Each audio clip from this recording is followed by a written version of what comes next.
Hello, this is AJ Stewart. This is my story for 42 Worcester for March.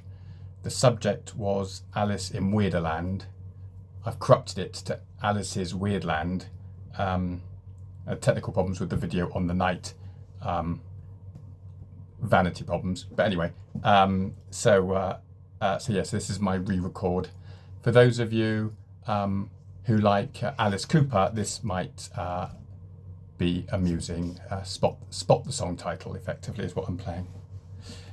Alice's Weirdland.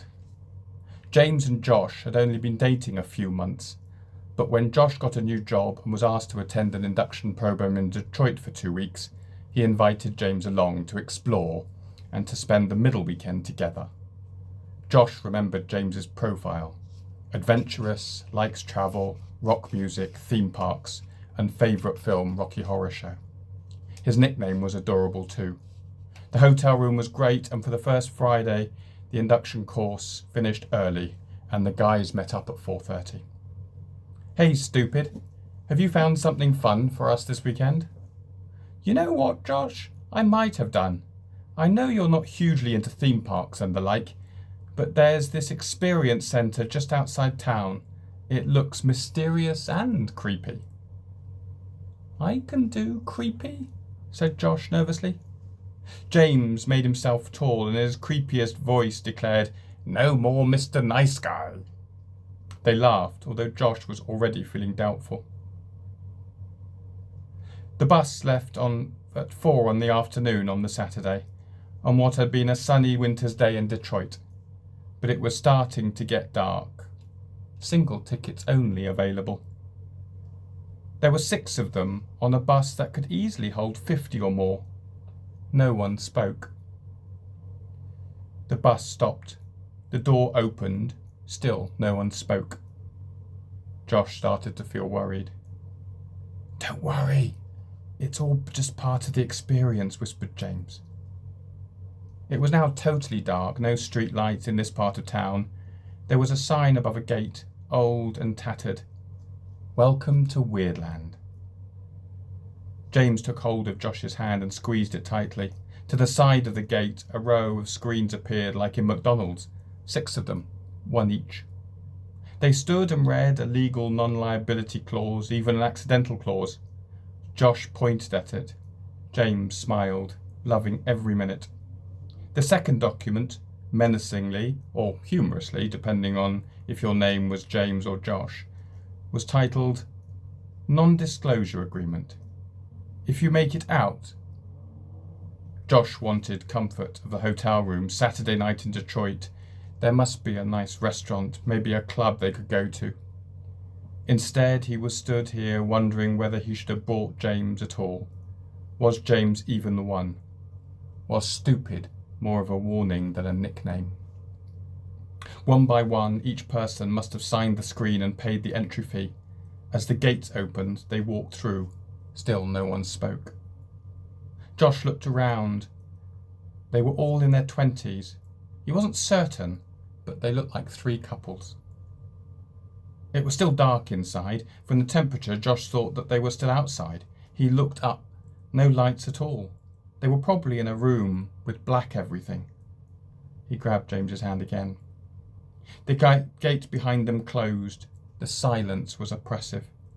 Then a spark in the dark, and gradually light was emitted from somewhere such that they could see 6 doors. Surely not 1 each. Words on the doors gradually came into view. Poison, house of fire, wind-up toy, little by little, bed of nails, and burning our beds. James chose house of fire. Josh joined him. 4 of the doors had been chosen. The words on the chosen doors faded away, only to leave wind-up toy and bed of nails. Josh looked at the 2 empty doors and moved in front of wind-up toy. The remaining person chose bed of nails. They all looked at each other and grabbed their respective door handles.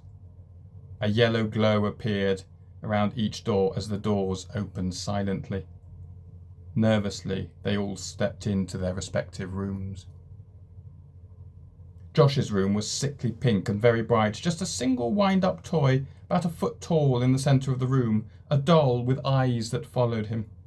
James was really not feeling it. His heart rate had risen. He turned and went back out, but all the doors were now labelled wind-up toy.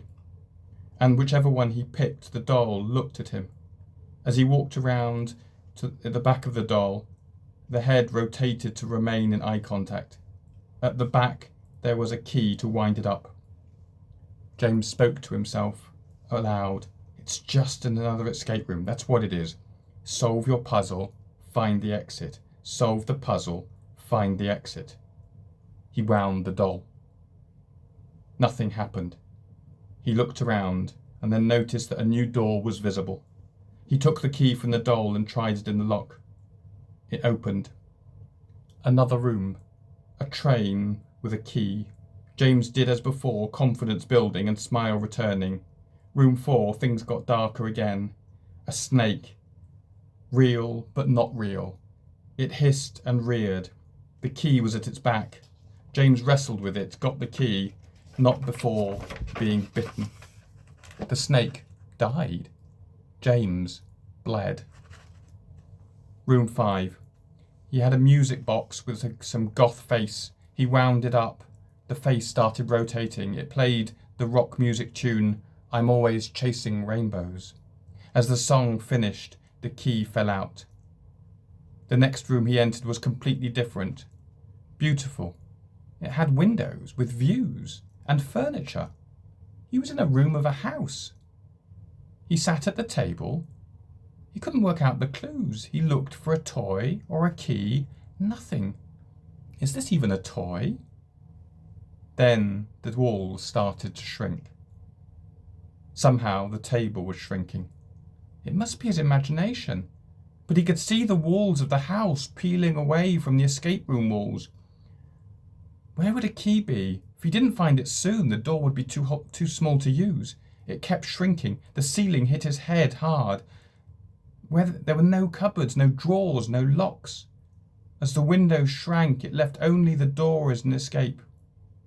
Door key, he exclaimed aloud. He left the doll's house, squeezing through the doorway, grazing his shoulder and his knee. And sure enough, there was a shrinking key in the door. He grabbed it, twisted it, pulled it. It didn't move, his hands sweating and slipping. Eventually, the key came loose in his hand, and everything stopped. He stood up. The entire doll's room now only reached his waist. Behind it, a new door was visible. The handle was the normal size, but the keyhole was the perfect size for the sweaty key in his hand.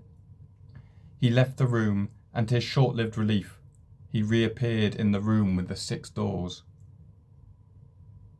Only one person was there. Josh went to speak to them. They shook their head and pointed to the door that Josh had just come through. A copy of the non-disclosure agreement had been printed out. Talk to no one. Ever. The cost of breaching it was $1 million, or the repossession of all items in your current or future ownership up to that value. Only 2 doors were lit up. One of them was poison. The other, House of Fire, James's door. The poison sign on the door went out. The person in the room shrieked in pain. Then House of Fire light slowly failed. Josh crumpled to the floor. The door behind them opened, and beyond it the bus waited. They waited an hour in the room for something to happen. Nothing did. Eventually, they approached the bus. It charged them the fare. Josh sat down and looked at his ticket. It said, "Mr. Alice Cooper thanks you for your visit. Don't come back." School's Out blasted very loud in the bus's speakers as it drove back to town. Thank you very much. And I promise, hopefully next month I'll be back in doing the live recording.